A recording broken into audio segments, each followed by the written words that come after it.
Hai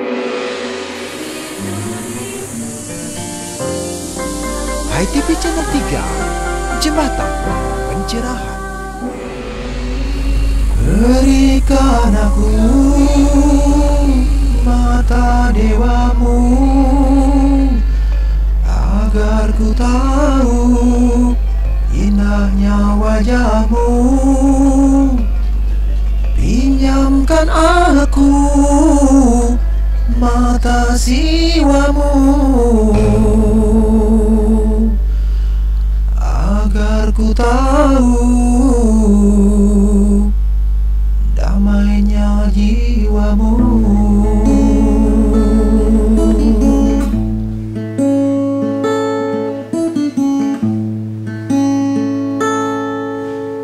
Biarkan aku silasana di kakimu untuk memuja keagunganmu.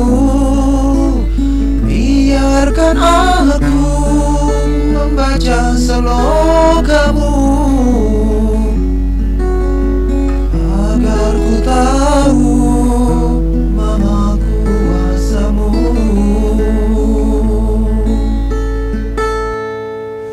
Biarkan aku memeluk linggamu, agar ku tahu sejuknya jiwamu. Biarkan aku melukis aksaramu untuk hiasi dinding jiwaku. Pemirsa dimanapun Anda membuka gawai, kita jumpa kembali dalam TOS, tayangan on the spot Hai TV Channel 3, Jembatan Pencerahan. Sebentar lagi, waktu luang Anda akan diwarnai dengan breaking point Hai TV Channel 3. Saya Mia Gandewa, selamat menikmati. Mata siwamu, agar ku tahu damainya jiwamu.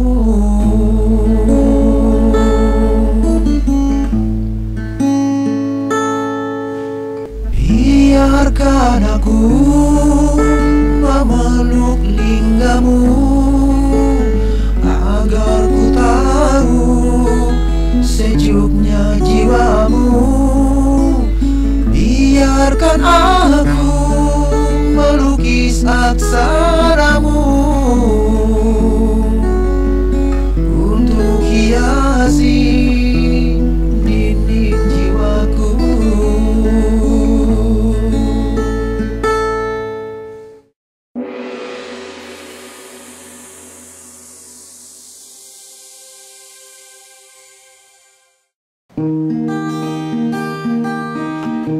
Teman-teman high schooling, sebentar lagi kita akan simak Selaras Kurikulum yang menyelaraskan pendidikan di sekolah dengan sekolah rumah Hindu Dharma. Dari rumah Hindu Dharma, hai semua Swindu, para siswa-siswi Hindu, high schooling namanya sekolah. Pemirsa Hai TV Channel 3, kita jumpa kembali dalam program High Schooling Sekolah Rumah Hindu Dharma yang akan mengedukasi Swindu, siswa-siswi Hindu untuk belajar dari rumah. Kali ini Kak Mia bersama adik Bintang akan belajar tentang konsep Pancayatnya. Seperti apa? Mari kita belajar bersama. Program ini didukung oleh SB, penerbit Pustaka Utama. Jadi adik-adik Swindu, sebelum kita belajar lebih lanjut tentang Pancayatnya, penting untuk mengetahui apa sih pengertian dari Pancayatnya. Panca artinya 5, yatnya artinya korban suci yang tulus ikhlas. Jadi Pancayatnya adalah 5 jenis persembahan yang dilakukan umat Hindu untuk mencapai kesempurnaan hidup. Jadi Bintang bagiannya itu ada 5. Yang pertama ada Dewayatnya, Pitrayatnya, Manusayatnya, Resiyatnya, dan Butayatnya. Masing-masing yatnya ini memiliki tujuan dan juga artinya. Yang pertama, Dewayatnya, jadi persembahan tulus ikhlas kepada ide Sang Yang Widiwasa beserta manifestasinya, para dewata-dewati. Yang kedua, ada dalam buku Swastika Rana juga lengkap, di dalamnya ada tertuang tentang definisi dan juga bagian-bagian dari pancayatnya. Yang kedua ada pitrayatnya, jadi persembahan suci kepada roh leluhur atau para pitara. Jadi kita melakukan contohnya kepada anggota keluarga yang telah meninggal, kita melakukan upacara yatnya. Ada juga yang ketiga yaitu manusia yatnya, jadi melakukan persembahan atau yatnya yang ditujukan kepada manusia untuk meningkatkan kesejahteraan, seperti contohnya kesempurnaan hidup sebagai generasi penerus mulai dari bayi, remaja, dewasa sampai akhirnya kembali kepada ide Sang Yang Widiwasa selanjutnya seperti itu. Dan juga ada resi yatnya. Jadi resi yatnya kepada para guru, para pandita, pinandita, juga kepada para orang suci yang kita sucikan, karena dia adalah orang-orang yang memberikan kita ilmu pengetahuan. Nah, itu kepada resiatnya. Dan sekarang hutayatnya, jadi kembali ke alam, ada konsep Pancamahabhuta di dalamnya. Kepada roh-roh yang ada di alam semesta ini, kita juga harus melakukan persembahan suci seperti itu. Kak Mia boleh nanya nggak, Kak? Gimana? Jadi dalam pelaksanaan pancayatnya itu, apakah hanya dalam bentuk upacara atau ritual saja ya Kak Mia? Oh, tentu tidak. Jadi dalam pelaksanaan pancayatnya itu tidak hanya dengan ritual atau hanya dengan upacara saja. Penting bagi kita sebagai umat Hindu tidak hanya pada saat ritual saja, tapi dalam keseharian kita melakukan tindakan nyata, melaksanakan niatan suci dengan hati yang tulus ikhlas, seperti di hari-hari biasa bersama keluarga, bersama teman-teman di sekolah ataupun di lingkungan masyarakat. Kita harus melakukan tindakan nyata, berbuat yang baik berdasarkan tulus ikhlas. Jadi yatnya itu tidak semata-mata hanya pada bagian ritual saja. Gimana? Sudah dipaham? Paham Kak Mia. Nah, sudah dipahami. Jadi adik-adik Swindu, itulah tadi kita mengenal singkat tentang konsep dari pancayatnya. Semoga dapat bermanfaat dan menginspirasi kita bersama. Saya Mia Gadewa, Saya Bintang Vita. pamit undur diri. Tetap menjadi yang terbaik untuk keluarga. Salam damai, Channel 3.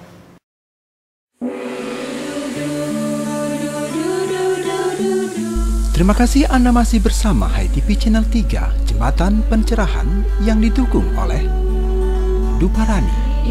Sebentar lagi, Manik, kata-kata.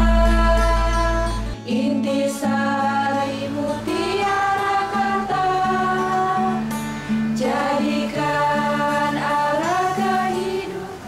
Terima kasih Wartam karena telah membuka kanal milenial saluran TV Channel 3.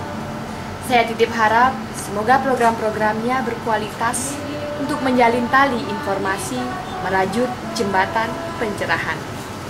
Saya Diah Tarisia, Hindu Dharma bercahaya. Jadikan arah jalan kita, berpikir, berkata, berlaksana. Hashtag di rumah saja, bahkan tetap di rumah. Apakah berarti kita kalah? Belum tentu. Karena dari rumahlah kita bisa menatah langkah. Memang kecil, tapi inilah saatnya kita menyiapkan diri untuk lompatan yang lebih besar.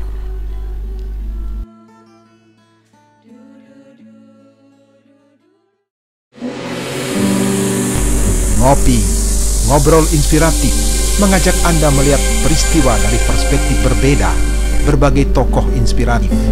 Karena secangkir ngopi, menikmati solusi, bukan sekadar narasi.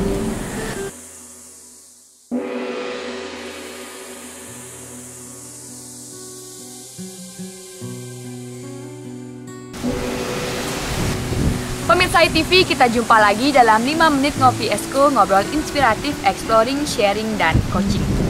Kali ini kita sedang bersama Pak Dayuh yang kita undang untuk membedah tulisannya di majalah Wartam edisi 68, Harmoni di Tepi Pandemi. Seperti apa Triharmoni itu, kita saksikan setelah pesan berikut ini. Acara ini disponsori oleh Galeri Bukuku, Mengemas Kata, Menata Aksara, Peace of Mind, Oase di pusat kota.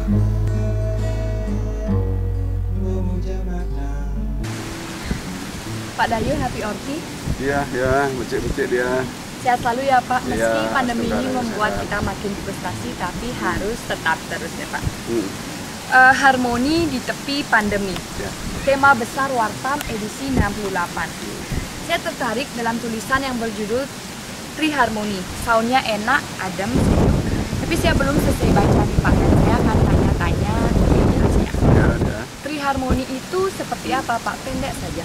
Ya, Triharmoni. Tri itu 3 harmoni. Harmoni itu pertama masalah diri. Diri yang harmoni, antara pikiran, perkataan, dan perbuatan. Harmoni dalam konteks itu kan kata masih aku dan engkau, aku dan kamu. Pak Man dengan dia, ini harmoni. Artinya antara aku dan kamu itu harus harmoni. Nah ini ada di internal dulu, juga eksternal itu kita kalau berbicara mengenai yang harmoni. Ya, itu dia. Nah, kita sudah mengenal 3 penyebab Ya. keharmonisan, yaitu Trihita Karana. Ya. Triharmoni yang Bapak maksud ada hubungan keluargakah dengan Trihita Karana itu Pak? Ini pertanyaan bagus sekali dia. Kalau Triharmoni dengan Trihita Karana, kalau hita itu artinya harmoni, sejahtera, seimbang, kemudian damai, tenang, itu hita kan itu. Artinya hita itu diartikan harmoni. Apakah ada saudara? Iya, ini masalah bahasa. Kalau kita Sanskrit, kalau harmoni itu bahasa Indonesia, itu dia ya. Tentu ini persaudaraan bahasa dari Sanskrit lah, Indonesia, kemudian lebih lanjut mungkin bahasa Balinya itu sebuah persaudaraan. Nah Pak Dayu, ngomongin tentang religi, otomatis kita ngomongin harmoni. Dan inti dari semua ini bermuara di Trihita Karana. Esensinya juga harmoni nih Pak. 3 harmoni seperti Bapak bilang, harmoni dengan Tuhan, harmoni dengan manusia, dan harmoni dengan lingkungan. Dan munculnya Pankofir ini, pandemi coronavirus, dalam pandangan Bapak sedang memperbaiki atau akan sedang mengubah nih tatanan kita ini? Iya, Trihita Karana kan pariangan, pawongan, dan pelemahan. Apakah ini berubah untuk memperbaiki? Kalau kita lihat bahwa ini adalah sebuah seleksi alam, kan, seperti itu. Misalkan ada gempa, ada tsunami, itu memperbaiki atau membenahi posisi alam ini. Maka dari itu, Trihita Karana sejatinya untuk memperbaiki juga laku kita. Misalkan hubungan kita dengan Tuhan, dalam konteks ini ada ritusnya, ada upacaranya. Kita harus jaga jarak. Yang dulu kita bisa beramai-ramai, sekarang kita dalam konteks kesederhanaan itu sendiri. Kemudian juga pawongan antar sesama, kita juga harus bicara pakai masker. Itu mempelajari bahwa kita memberikan pelajaran pada kita agar kita berbicara hati-hati, lebih berbicara ke dalam diri. Awaktu rumuhun warah deni haruwa, hayu, bahwa dirilah yang diceramahi dengan tutup mulut ini, gitu dia. Ya itu. Nah, Pak, sekarang kita ke terapan anak milenial yang selalu berpikir teknologi. Lebih konkret dan detailnya seperti apa nih Pak, kiat-kiat hidup harmoni di tengah deru milenial agar kita bisa tetap eksis nih Pak? Ya, di masa pandemi ini, anak-anak milenial, anak-anak yang masa pertumbuhannya seperti ilalang yang sedang-sedang tajamnya pikirannya seperti itu.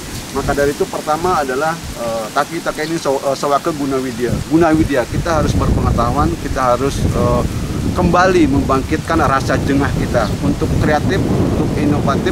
Makanya sekarang ini siapa yang mampu beradaptasi, yang survival, itulah yang akan menjadi pemenang. Maka dari itu generasi milenial Hindu utamanya harus survive, harus berani beradaptasi, dan jengah itu mari kita bangkitkan kembali, itu dia. Nah, terima kasih Pak Dayo, ngobrol yang sangat inspiratif. Pemirsa TV, memang mulat salire melihat kembali ke dalam diri, mengukur diri, agar semua kembali pada pesan agama, tetap menjaga Triharmoni agar menjadi anak pintar yang benar. Saya Diah Parisya bersama Pak Dayo mohon pamit undur diri. Salam damai, Channel 3.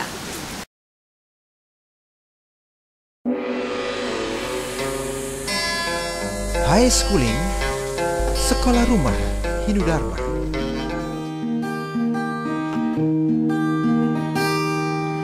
Inilah media yang sangat sederhana, sekolah rumah dari rumah Hindu Dharma.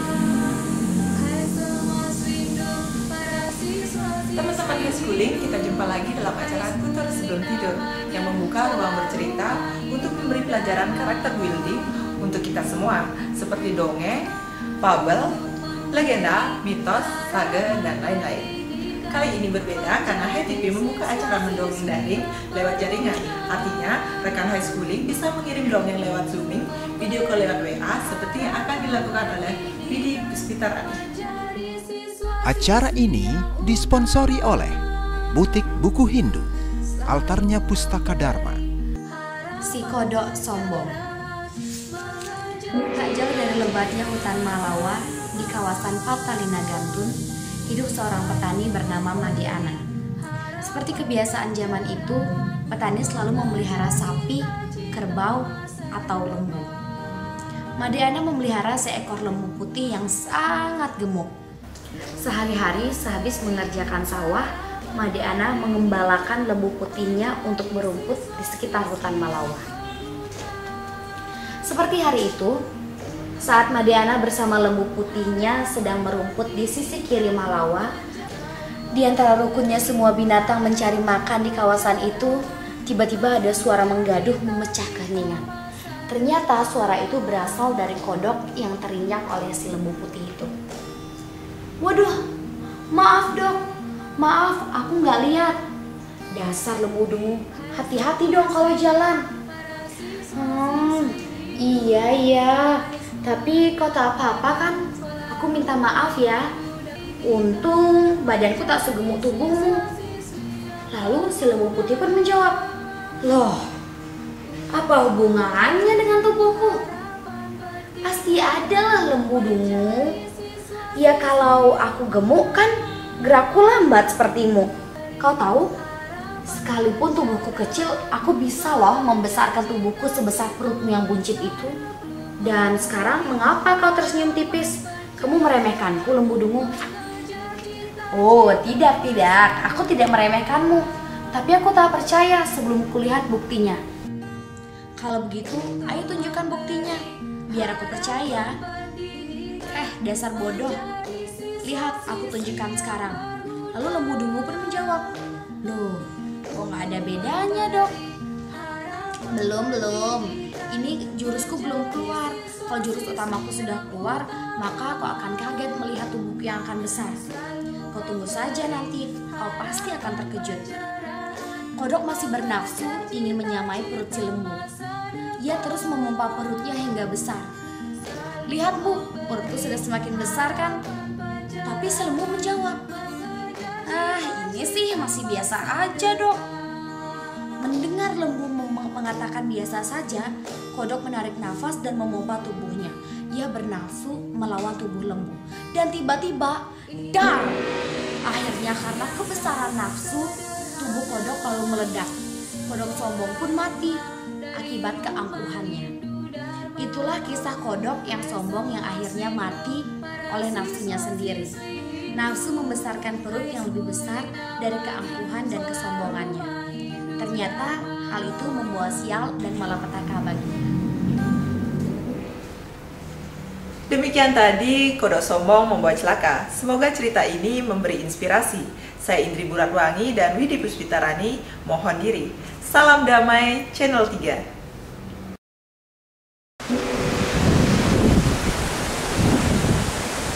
Terima kasih Anda masih bersama HiTV Channel 3, Jembatan Pencerahan.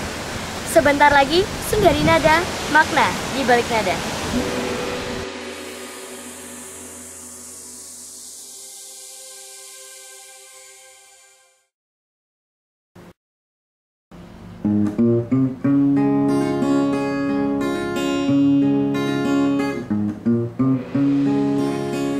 Inilah cara menjaga kesehatan, sang buta corona yang kian menggana.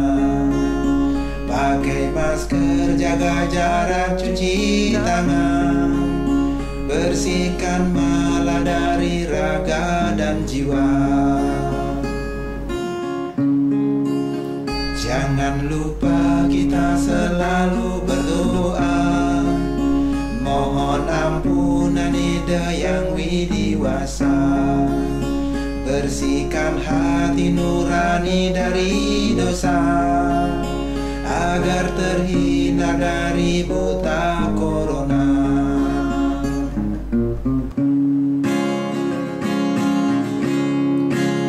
Pakai masker, jaga jarak, cuci tangan, cara bijaksana hindari corona. Jangan lupa kita selalu berdoa, mohon ampunan hidayah winiwasa. Pakai masker, jaga jarak, cuci tangan, cara bijaksana hindari corona.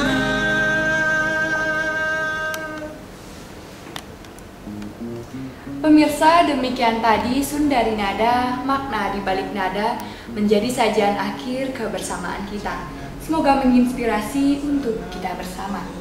Saatnya kami berterima kasih kepada para pahlawan Dharma, karena hanya dengan menonton saja Andalah pahlawan kami yang telah ikut menganyam jembatan pencerahan sampai ke seluruh pelosok hati umat sedharma. Maaf jika ada tak berkenan, saya Dia Parisya mewakili seluruh kru HiTV Channel 3 mohon pamit undur diri. Akhirnya tak bosan-bosan saya mengingatkan diri sendiri, jaga jarak, pakai masker dan cuci tangan. Sampai jumpa dalam tos berikutnya. Hindari corona, jangan lupa kita selalu berdoa, mohon ampunan hidayah winiwasa. Pakai masker, jaga jarak, cuci tangan, cara bijaksana hindari corona.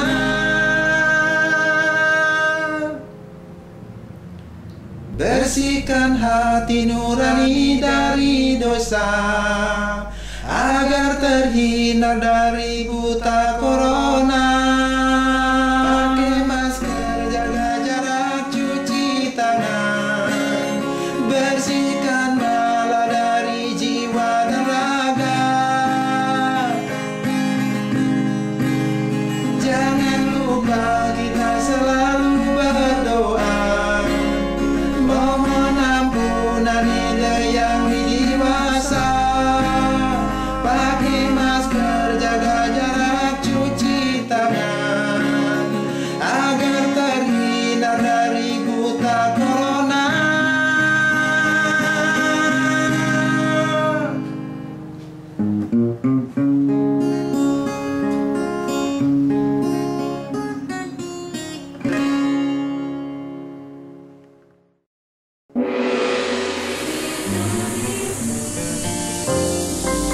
HiTV Channel 3, Jembatan Pencerahan.